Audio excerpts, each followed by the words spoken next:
ബിന്ദു നമുക്കൊപ്പം ഇപ്പോൾ ടെലിഫോൺ ലൈനിൽ ചേരുന്നുണ്ട്. ബിന്ദു, നമസ്കാരം. ബിന്ദു ബിന്ദു കേൾക്കാമോ എന്നെ? ഹലോ ബിന്ദു, കേൾക്കാമോ? ഓക്കെ ഓക്കെ, സാറിനൊന്നും വിളിക്കണ്ട, അരുൺ വിളിച്ചാൽ മതി. ബിന്ദു എത്ര കാലമായിട്ട് ഈ വീട്ടിൽ ജോലി ചെയ്യുന്നു? 3.5 വർഷം കൊടപ്പനക്കുന്ന് ഒരു വീട്ടിൽ ജോലിക്ക് പോയി സാർ. ഈ വീട്ടിൽ മാത്രമേ ജോലി ചെയ്യുന്നുള്ളൂ? മറ്റു വീടുകളിൽ എവിടെയെങ്കിലും ഉണ്ടോ? ഒരു വീട്ടിൽ ഞാൻ 3.5 വർഷം ജോലി ചെയ്തു കൊടപ്പനക്കുന്നിൽ. ഈ വീട്ടിൽ എത്ര കാലമായി? 3 ദിവസം. 3 ദിവസമേ ആയുള്ളോ? 3 ദിവസമാണ് ആ വീട്ടിൽ ഞാൻ പോയത്. ഓ, 3 ദിവസമേ ആ വീട്ടിൽ പോയിട്ടുള്ളൂ അല്ലേ?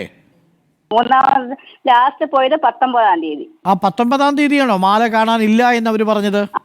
മാല കാണാതെ പോയി 4 നിന്നാണ് എന്നെ പോലീസ് പിടിക്കുന്നത്. അപ്പൊ ഈ വീട്ടുകാരെന്തെങ്കിലും ചോദിച്ചിരുന്നോ ബിന്ദുവിനോട്? ചോദിച്ചിരുന്നില്ല. ഞാനിവിടെ ബിന്ദു എന്തുകൊണ്ടാണ് ആ ജോലി വേണ്ടെന്ന് വെച്ചത്? ആ വീട്ടിൽ നിന്ന് ദൂരെ സാറ് ഓട്ടോ വിളിച്ച് പോണം, ദൂരം ഉള്ളത് കൊണ്ട് വേണ്ടാന്ന് വെച്ചു. അപ്പൊ വീട്ടിൽ വന്നപ്പോ വീട്ടുകാർ വിളിച്ചോ ബിന്ദുവിനെ? പറഞ്ഞ് ബിന്ദു വരണം. ഞാൻ പറഞ്ഞു ചേച്ചി ഞാൻ വരില്ല ചേച്ചി, വേറെ ആളെ വിളിക്കാൻ ഞാൻ പറഞ്ഞു. അതുപോലെ ബിന്ദു തന്നെ വന്നാ മതിയെന്ന് എന്നോട് പറഞ്ഞിരുന്നു. എനിക്കൊരു സന്തോഷമായി, ഒരു ചേച്ചിയെ പോലെ. പൈസ കിട്ടുമല്ലോ, ഇപ്പോഴും ഒരു മാസം 18 രൂപയാണെന്ന് എൻ്റെ അടുത്ത് സാലറി പറഞ്ഞു. ഞാൻ പറഞ്ഞു ശരി ഞാൻ ചേച്ചി ഞാൻ വരാം എന്ന് പറഞ്ഞ് 16-ാം തീയതി ആ വീട്ടിൽ ഞാൻ പോയി. പിന്നെ 19-ാം തീയതി ഞാൻ പോയി. 19-ാം തീയതി പോയിട്ട് പിന്നെ 21-ാം തീയതി ഞാൻ കവടിയുള്ള ഒരു വീട്ടിൽ പോയി. വീട്ടിൽ പോയിട്ട് വീട്ടിലേക്ക് വരുന്ന വഴിയിൽ വെച്ചാണ് ഇങ്ങനെ പോലീസ് വിളിക്കുന്നതും. വീട്ടിലെ ആ വീട്ടുടമ ബിന്ദുവിനെ വിളിച്ചില്ലേ? ഇങ്ങനെ മാല കളഞ്ഞു പോയി, ബിന്ദുവിനെ സംശയമുണ്ടെന്ന് അങ്ങനെ എന്തെങ്കിലും പറഞ്ഞോ? ഇല്ലല്ലോ. അങ്ങനെ പറഞ്ഞില്ല. ബിന്ദു 3 ശമ്പളം ഉണ്ട്, ബിന്ദു പെട്ടെന്ന് പേരൂർക്കട പോലീസ് സ്റ്റേഷനിൽ വന്നോന്ന് പറഞ്ഞു. അപ്പൊ ഞാൻ പറഞ്ഞു ചേച്ചി ഞാൻ പോലീസ് സ്റ്റേഷനിൽ പോകുന്നത് എന്തിനാണ്? എനിക്കറിയത്തില്ല, ബിന്ദു ചെല്ല് എന്ന് ഈ നിഷ എന്ന് പറയുന്ന മാഡം എന്നോട് പറഞ്ഞു. ഓക്കെ, അപ്പൊ പോലീസ് സ്റ്റേഷനിൽ എത്തിയപ്പോൾ പോലീസുകാർ എങ്ങനെയാ പെരുമാറിയത് ബിന്ദു? ഭയങ്കര ക്രൂരതയായിരുന്നു സാർ. എനിക്കത് ആലോചിക്കാൻ കൂടി എനിക്ക് വയ്യ. വേണ്ട, അല്ല അതിന് അധികം ഓർമ്മിച്ചെടുക്കണ്ട. പക്ഷെ മാനസികമായി പീഡിപ്പിച്ചു അല്ലേ? എനിക്ക് പറയാൻ തന്നെ എനിക്ക് അറിയില്ല. അത് മാലയുടെ ചോദിച്ചോണ്ട് ഭയങ്കരമായിട്ട്. വനിതാ പോലീസുകാരായിരുന്നില്ലേ? ഉണ്ടായിരുന്നു, മറ്റേ ആൺ പോലീസ് ഉണ്ടായിരുന്നു. ശാരീരിക ഉപദ്രവം വല്ലതും ചെയ്തോ? അടിക്കാനൊക്കെ വന്നു. അടിക്കാൻ വന്നു, പക്ഷെ അടിച്ചില്ല. പക്ഷെ മാനസികമായിട്ട് ഇതേപോലെ പറഞ്ഞു. എന്തൊക്കെയാ പറഞ്ഞത്? മക്കളെ കേസിൽ കൊടുക്കുമെന്നൊക്കെ പറഞ്ഞു അല്ലേ? മക്കളെ കേസിൽ കൊടുക്കുമെന്ന് പറഞ്ഞിരുന്നു. അതെനിക്ക് താങ്ങാൻ പറ്റിയില്ല സാർ. മനസ്സിലായി. അല്ല, അത് സ്വാഭാവികമായിട്ട് നമ്മൾ ആ മാല പിന്നീട് മാല കിട്ടിയെന്ന് ഈ പോലീസുകാരെ വിളിച്ചു പറഞ്ഞോ? പറഞ്ഞിരുന്നു. പിറ്റേന്ന് രാവിലെ ഒരു 8 മണിയായപ്പോ ഇവര് അമ്മയും മക്കളും സ്റ്റേഷനിൽ വരികയും കുറച്ച് ഒരു അരമണിക്കൂർ കഴിഞ്ഞപ്പോ എന്നെ വിളിച്ചിട്ട് പറഞ്ഞ് എനിക്ക് കേസില്ല, ബിന്ദുവിനെ വെറുതെ വിടയാണ്, മക്കളെ ഓർത്ത് വിടയാണെന്നൊക്കെ എന്നോട് പറഞ്ഞു. മാല കിട്ടിയെന്ന് പറയുന്നില്ലല്ലേ? മാല കിട്ടിയെന്നപ്പോഴും പറയുന്നില്ല സാർ. പിന്നെ എന്റെ ചേട്ടനോടാണ് പറഞ്ഞത് മാല വീട്ടില് ഉണ്ടായിരുന്നു എന്ന് പറഞ്ഞു. എന്നോട് പറഞ്ഞില്ല സാർ. ഈ പോലീസുകാർ പിന്നെ വിളിച്ചോ ബിന്ദുവിനെ ആക്ഷേപിച്ച പോലീസുകാർ? ബിന്ദുവിനെ പോലീസ് സ്റ്റേഷനിൽ വെച്ചേ ആക്ഷേപിച്ച പോലീസുകാർ പിന്നെ ബിന്ദുവിനെ വിളിച്ചോ മാല കിട്ടിയെന്ന് പറയാൻ? ഇല്ല, എന്നെ വിളിച്ചില്ല. ഒരു സോറി ഒന്നും പറഞ്ഞിട്ടില്ല ഈ സമയം വരെ? പറഞ്ഞില്ല സാർ, ഒന്നും പറഞ്ഞില്ല. ഭയങ്കര മാറ്റം എന്ന് വെച്ചാൽ മാനം എനിക്കത് ഇന്നും എനിക്ക് സഹിക്കാൻ പറ്റില്ല സാർ. അത് SI ആണോ അതോ CA? SI CA എല്ലാവരും ഉണ്ടായിരുന്നു. SI ഉണ്ടായിരുന്നു, CA ഉണ്ടായിരുന്നു. അവിടെ ഉള്ള പോലീസുകാരെല്ലാം അവരെ കഴിയുന്ന പരമാവധി എന്നെ കള്ളിയാക്കുന്നൊരു ഇതായിരുന്നു സാർ. എത്ര കാലമായിട്ട് ബിന്ദു ഈ പണികൾക്ക് പോകുന്നുണ്ട് മൊത്തത്തിൽ ഈ വീട്ടു ജോലിക്ക്? ഞാൻ ഇപ്പോൾ ഒരു 4 വർഷം കൊണ്ട് പോകണം സാർ. 4 വർഷം കൊണ്ട് പോകുന്നുണ്ട് അല്ലേ? ബിന്ദു വിഷമിക്കണ്ട, എന്തായാലും ഇത് ശ്രദ്ധയിൽപ്പെട്ടിട്ടുണ്ട്. പോലീസിന്റെ ഉദ്യോഗസ്ഥരുടെ ശ്രദ്ധയിലും അത് പെടും. തീർച്ചയായിട്ടും ആ കാര്യത്തിൽ അവരോട് വിശദീകരണം ചോദിക്കും. അതിനകത്ത് അവരെ കുറ്റക്കാരെന്ന് കണ്ടാൽ നടപടിയും ഉണ്ടാവും. എന്തായാലും എനിക്ക് അത്രേ പറയാനുള്ളൂ. ഓക്കെ, ബിന്ദു പരാതിയായിട്ട് പോകാൻ തീരുമാനിക്കുന്നുണ്ടോ?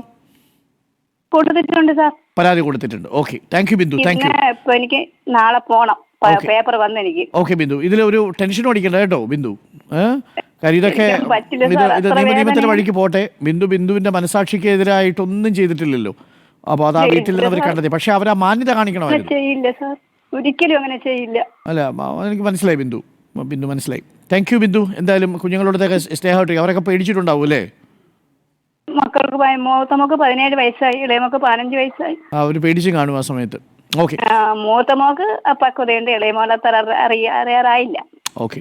എന്തായാലും ബിന്ദു അത് നന്നായി. കാര്യങ്ങളൊക്കെ പുറത്തു വന്നല്ലോ. അതായത് മാല കിട്ടി, ഇപ്പോൾ പുറത്തു വന്നു, നമ്മുടെ സത്യസന്ധത ബോധ്യപ്പെട്ടു. പക്ഷേ ഇനി ആക്ഷേപിച്ച പോലീസുകാർക്കെതിരെ തീർച്ചയായിട്ടും നടപടി ഉണ്ടാവണം. അക്കാര്യത്തിൽ സംശയമൊന്നുമില്ല. അത് നടപടി ഉണ്ടാവും എന്ന് തന്നെയാണ് നമ്മൾ പ്രതീക്ഷിക്കുന്നത്. Thank you Bindu. റിനു ആണ് നമുക്കിപ്പം ഉണ്ട്. റിനു, ഈ പോലീസുകാർക്കെതിരെ നടപടി വേണമെന്നാണോ ബിന്ദുവിന്റെ ആവശ്യം പരാതിയിൽ പറയുന്നതും? തീർച്ചയായും. അതായത് ഓമന ഡാനിയൽ, മകൾ നിഷ, അതുപോലെ തന്നെ പ്രസാദ് എസ്. പേരൂർക്കട പോലീസ് സ്റ്റേഷനിലെ SI ആണ്. ഇവർ 3 പേർക്കെതിരെയാണ് ഇപ്പോൾ DGP, അതുപോലെ തന്നെ SC/ST കമ്മീഷണർ, മുഖ്യമന്ത്രി ഉൾപ്പെടെയുള്ളവർക്ക് ഈ ബിന്ദു പരാതി നൽകിയിട്ടുള്ളത്. ഈ പരാതിയുടെ അടിസ്ഥാനത്തിൽ ഇവർക്കെതിരെ നടപടി ഉണ്ടാകും, അല്ലെങ്കിൽ കേസെടുക്കും എന്നുള്ളതാണ് പ്രതീക്ഷയെന്നാണ് ബിന്ദു പങ്കുവയ്ക്കുന്നത്. അതായത് ബിന്ദു ഈ ഒരു ഏജൻസി വഴിയാണ് ഈ ജോലിക്ക് പോകുന്നത്. ഓരോ ദിവസവും ചിലപ്പോൾ ഓരോ വീട്ടിലേക്കായിരിക്കും ഏജൻസി വിടുക, അല്ലെങ്കിൽ ഒരു മാസത്തേക്ക് ഒരു വീട്ടിലായിരിക്കും. അങ്ങനെയാണ് ബിന്ദു പൊയ്ക്കൊണ്ടിരിക്കുന്നത്. പക്ഷേ നിലവിലിപ്പോൾ ഈ ഏജൻസിയിൽ നിന്നോ അല്ലെങ്കിൽ മറ്റൊരു ഏജൻസിയിൽ നിന്നോ ബിന്ദുവിനെ ജോലിക്ക് അയക്കുന്നില്ല, ജോലിയില്ല എന്നുള്ളൊരു സങ്കടം കൂടി പറയുന്നുണ്ട്. കാരണം ഇങ്ങനൊരു കേസ് വന്നതിൻ്റെ അടിസ്ഥാനത്തിൽ ഈ പോലീസ് ഇവരെയും കൂട്ടി ഈ പനവൂരിലെ വീട്ടിലെത്തിച്ച് വീട്ടിൽ പരിശോധന നടത്തുന്ന സാഹചര്യം ഉൾപ്പെടെ ഉണ്ടായി. നാട്ടുകാരടക്കം നോക്കി നിൽക്കുമ്പോഴാണ് പോലീസിന്റെ സാന്നിധ്യത്തിൽ അവിടേക്ക് എത്തിച്ച് വലിയ രീതിയിൽ പരിശോധന ഒരു കള്ളനെ പോലെ കൊണ്ടുവരുന്നതും ഇത്തരത്തിലുള്ള ഇടപെടൽ നടത്തുന്നതും. കുട്ടികളടക്കം ഭയപ്പെട്ടു പോയി എന്നുള്ളതാണ്. അങ്ങനെ വലിയ രീതിയിലുള്ള ഒരു മോശം പെരുമാറ്റം പേരൂർക്കട പോലീസിൽ നിന്നുണ്ടായി എന്നുള്ളതാണ് ബിന്ദു നമ്മളോട് പങ്കുവെച്ചത്. അരുൺകുമാർ. ഓക്കെ റിനു, എന്തായാലും അക്കാര്യത്തിൽ മാതൃകാപരമായ നടപടി ഉണ്ടാവണം എന്ന് തന്നെയാണ്. പോലീസിന്റെ സേനയ്ക്ക് കളങ്കമുണ്ടാക്കുന്ന പണി ഒരു പോലീസുകാരും ചെയ്യാൻ പാടില്ല. പോലീസ് സ്റ്റേഷനിൽ വരുന്ന സമയത്ത് അവരോട് വളരെ മാന്യമായിട്ട് പെരുമാറുക. ഇപ്പോൾ സ്വാഭാവികമായിട്ടും വീട്ടിലൊരു വേലയ്ക്ക് നിൽക്കുന്നയാൾ സ്വർണം എടുത്തു എന്നൊരു പരാതി അവർ സംശയിച്ചാൽ, അല്ലെങ്കിൽ അങ്ങനെ സംശയിച്ചാൽ അവരെ വിളിച്ച് ചോദ്യം ചെയ്യുന്നതിനോ മൊഴിയെടുക്കുന്നതിനോ ഒന്നും ആർക്കും ബുദ്ധിമുട്ടില്ല. പക്ഷെ മൊഴിയെടുക്കുന്നതിനൊക്കെ ഒരു രീതിയില്ലേ? ഇത് വരുന്ന സമയത്ത് ഇല്ലെങ്കിൽ നിങ്ങളുടെ കുട്ടികളെ ഈ കേസിൽ പെടുത്തിക്കളയും എന്നൊക്കെ ഭീഷണിപ്പെടുത്തി അവരെടുക്കാത്ത സ്വർണം അവരെങ്ങനെ കൊടുക്കും? ഇപ്പോൾ പ്രശ്നം എന്താണ്? ഇത് കേസാവുന്നതോടുകൂടി ആ ബിന്ദുവിൻ്റെ ഏജൻസി ജോലി നൽകിയിരുന്ന ആൾക്കാർ ഇപ്പോൾ ബിന്ദുവിനെ വിളിക്കാത്ത സാഹചര്യം ഉണ്ടായി. ബിന്ദുവിനെ നാട്ടുകാരുടെ മുന്നിൽ കുറച്ച് നേരത്തേക്കെങ്കിലും കളിയാക്കുന്ന രീതിയിൽ ചിത്രീകരിക്കപ്പെടുന്ന സാഹചര്യം ഉണ്ടായി. അതുണ്ടാവാൻ പാടില്ല എന്നുള്ളതാണ്. ഒടുവിൽ വീട്ടിൽ നിന്ന് തന്നെ സ്വർണം കണ്ടെത്തുന്ന സാഹചര്യം ഉണ്ടായി. എന്നാൽ മാന്യമായിട്ട് ഇവരുടെ വീട്ടിലേക്കെത്തി ഇവരെ ആരാണോ ചോദ്യം ചെയ്തത് ആ പോലീസ് ഉദ്യോഗസ്ഥർ പോയിട്ട് ഒരു ക്ഷമ പറയേണ്ടതല്ലേ? അത് പറ്റിപ്പോയതാണ്, ഞങ്ങൾ ചോദിച്ചതാണ്, മറ്റൊന്നും കരുതരുത് എന്ന് പറഞ്ഞവരെ വിശ്വാസത്തിലെടുക്കാനുള്ളതിന് പകരം കേസിൽ നിന്ന് നിങ്ങളെ വെറുതെ വിട്ടിരിക്കുന്നത് കേട്ടോ എന്ന് പറഞ്ഞിരിക്കുക. ഇവരുടെ ഔദാര്യമാണോ കേസിൽ നിന്ന് വെറുതെ വിട്ടത്? സ്വർണം വീട്ടിൽ നിന്ന് കണ്ടെത്തി സാർ, അതുകൊണ്ടാണ് വെറുതെ വിട്ടത്. അല്ലെങ്കിൽ വെറുതെ വിടുവോ? എത്ര നാൾ ഇവർ കയറി ഇറങ്ങേണ്ടി വന്നേനെ എന്ന് ആലോചിച്ച് നോക്കൂ. അപ്പോൾ അക്കാര്യത്തിൽ ബഹുഭൂരിപക്ഷവും വരുന്ന നമ്മുടെ പോലീസ് കമ്മ്യൂണിറ്റിയിലെ ആളുകൾ വളരെ നല്ല മനുഷ്യരാണ്. പക്ഷേ ചില മനുഷ്യരുണ്ട്, അതിൽ ചില ആളുകൾക്ക് ചില മനോഭാവവും ഉണ്ട്. ആ മനോഭാവത്തിൻ്റെ പ്രതിഫലനം കൂടിയാണ് ഇതിൽ പ്രതിഫലിച്ചത് എന്നത് നിശ്ചയം.